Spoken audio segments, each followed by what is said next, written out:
Morjes Juha, vappugolfi alkaa tässä hetken päästä ja lähtökahvit juodaan. Ja olit ollut tuossa pari viikkoa olympiapaikalla Riossa, että tuliko käytyä golfkentällä vai näkyykö se golf siellä Riossa jo nyt yhtään? No ei tullut käytyä golfkentällä ja oli vähän vaikea siellä liikkua, kun se 10 kilometrin matka saattaa kestää tunnin tai 30 kilometriä saattaa kestää 3 tuntia, ettei viittinyt aina ihan joka paikkaan lähteä, mutta ei siellä olympialaiset näy oikeastaan millään tavalla siellä kaupungissa vielä. Mutta kävit kuitenkin olympiapaikkoja katsastamassa oman lajisi ammunnan puolella, sitäkö teit siellä? Joo, siellä meillä oli ollut noin maailmankappikisat niissä olympiaradoilla. Siellä käytiin. Hienot paikat ne on kyllä, ei ole ihan uudet, mutta tosi hyvät. Just joo.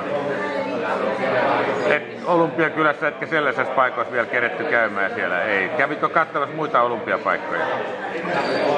Ei ehditty käymään muualla ja ei siellä läheskään kaikki paikat ole vielä valmiitakaan. Että Olympiastadioni oli puolivalmis ja nämä liikenneparantelut,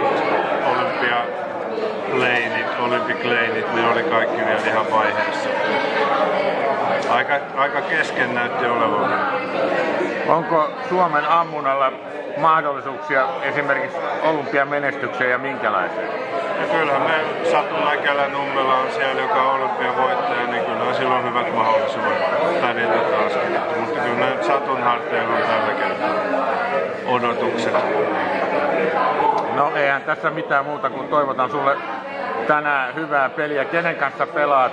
Tämähän on pari kilpailu. Sulla on joukkuekaverina ketä tänään?